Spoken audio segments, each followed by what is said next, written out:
CrossTalking the Evolving Presidency. I'm joined by my guest, Doug Wead in Washington. He is a presidential historian and a former White House advisor to two American presidents. In New York, we have Rob Taub. He is a political pundit and journalist who frequently writes for the Huffington Post. And in Stanford, we cross to Jack Rakoff. He is a professor of history and political science at Stanford, as well as a Pulitzer Prize winner for his book, Original Meanings, Politics and Ideas in the Making of the Constitution. Jack, you got up earliest for this program, and I very much appreciate it.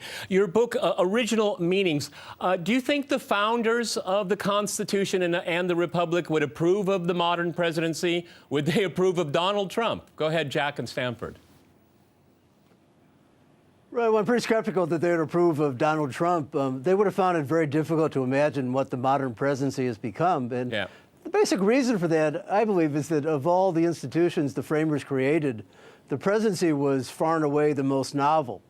There was really no example for having a national Republican executive in the 18th century.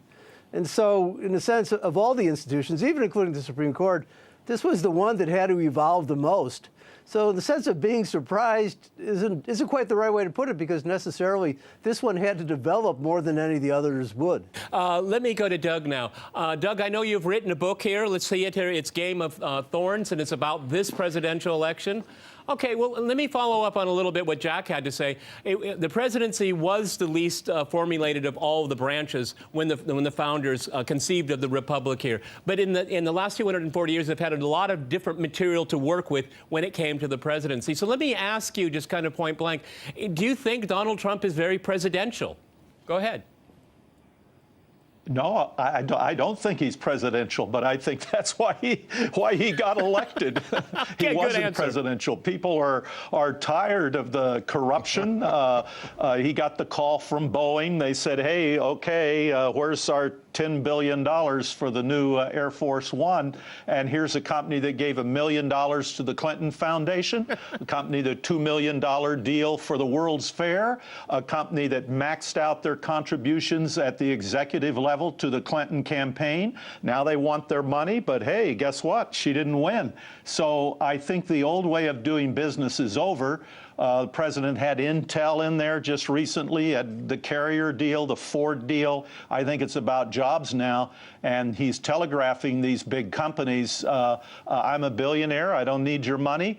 You want government money, come in with a good bid on time that benefits the American people, you'll get it. So we're seeing some changes. The bully pulpit has been a really an amazing part of the presidency through history. I mean, we can, you know, the amazing moments in American history, like the Civil War, the Great Depression, the Second World War. I mean, this was a very important position of taking a moral stance and rallying the country together.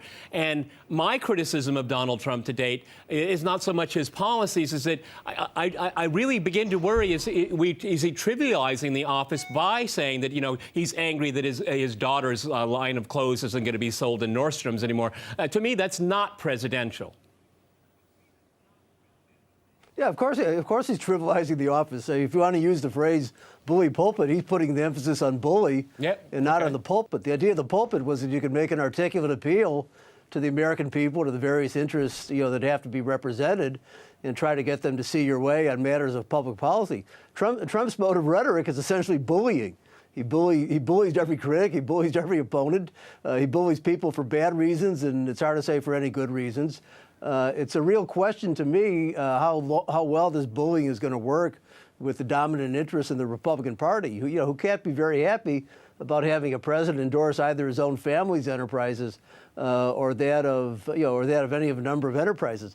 This is not the free market ideology that Republicans have been subscribing to for the last 35, 40 years, or especially since the age of Reagan. So it's only 3 weeks into this misadventure of the presidency, and I think we're still the signs we're getting, although in one sense they're still early and tentative, are already deeply alarming. I mean, Trump has no respect for the conventions, the institutions of government. He has no respect for the lowercase Constitution, all the habits of governing we've had. Maybe that's the basis on which he was elected. But this is a system, the American presidential system, or I should say the American constitutional system, is deep, it's rich, it's complicated. It's much more complicated than Trump's family business, which in fact, in its own way, is a very small-scale enterprise. Okay, that's so whether he has the capacity to deal with this remains to be seen. Okay, agreed. Doug, I saw you kind of shaking your head. Go ahead, react. Go ahead. Yeah, I totally disagree. I wasn't alarmed if Harry Truman got upset and said he wanted to punch the nose of the reviewer. That's ridiculous. And FDR's defense of Jimmy Roosevelt and his insurance policies, and Ronald Reagan's own daughter became the chairman of the Republican National Committee. FDR had Anna Roosevelt practically running the White House his last year in power. So I think that we tend to forget history, surprisingly so. We try to blow this whole thing bigger than it really is. Yes, he's got rough edges, and he's making a lot of political mistakes, and yet in an ironic way, that proves his authenticity. That's reassuring to some people in his base who say, this guy's not a politician, he should have done it this way, but they like the direction he's going. Yeah, I mean, much of what I said is, is not novel. The one point I want to add is it's a remarkable fact that 3 weeks, actually less than 3 weeks into his presidency, some commentators, and not just on the liberal left side, but some conservatives as well, are starting to talk about the 25th Amendment, which provides a basis whereby the vice president with the majority of the cabinet can say the president really is incapable. No, I don't have an informed opinion on this, but there's enough data out there to suggest that the fact we can even talk about this is remarkable. Well, it seems no, but there's I think it's fair to say that there's our forces on the left, and particularly in the media, that do not want to legitimize this president, and they're really putting a lot of energy into it, and it's having some effect. Doug, let me go to you. Yeah, but how about Jennifer Rubin of the Washington Post? Well, again, the Washington Post and the New York Times not on the left. She's well on the right. But that's establishment media, and vested interests are at stake here. Let me go to Doug here. But the Post has a lot of I don't like writers. either one of them. Okay, Doug. Through the history of the presidency, through the entire history of the presidency, we've seen major figures come and transform the office when the moment needed it. And again, I mentioned Abraham Lincoln and FDR, and they transformed the presidency because it was necessary. A lot of people that voted for Donald Trump believe that this is one of those moments again in history, and if it's unconventional, so be it. Go ahead, Doug.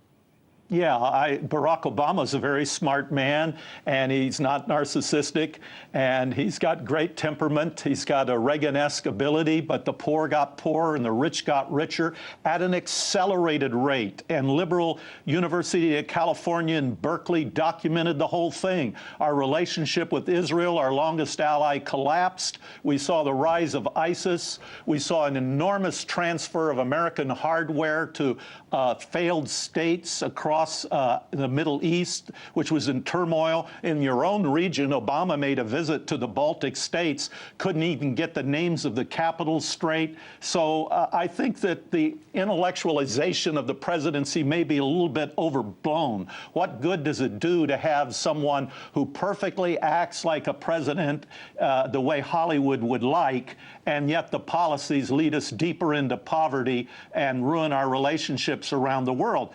I like the way where Trump's taking us. I know that the media doesn't. 96% of all money donated in 2016 went to Hillary Clinton. From journalists. That's from the Center for Public Integrity. You're it's pretty clear. You're talking about journalists. Executives.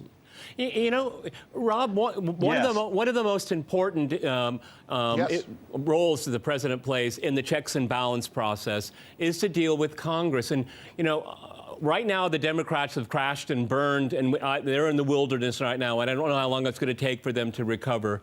Nancy Pelosi's recent antics really worry me, okay? She thinks President Bush is still in power or something like that. But really what I'm most concerned with... I agree with you. Let me finish with the question, though. I'm really worried it's how, and Jack has already mentioned it, is how Trump is going to deal with the GOP, not Congress, the GOP. Go ahead. Well, I was just saying earlier, I'm concerned about Trump transcending party politics with his pettiness.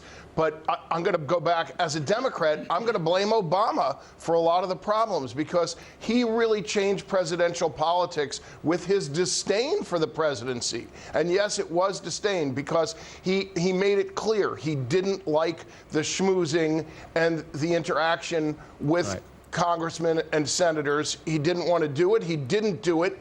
And it led to one thing begets another. It led to the ascension of Donald Trump, because people were furious that we had this divisiveness. Unfortunately, Trump, although he claimed to be a uniter, is not uniting us right now. He's dividing us. But I think we do have to look at the previous comments made at what Obama did. He was great at posturing. He's a wonderful speaker, but he was not really presidential in the way a Lyndon Johnson was. Yep. Who a lot of people criticize his presidency, but he understood the machinations of Washington. My father worked for him. Lyndon Johnson was working 24/7, and he wouldn't have been tweeting. He would have been emailing his congressmen and senators, and he would have been working on making a deal. That's what our president should. If Donald Trump is a deal maker, then don't fetch about Nordstrom's.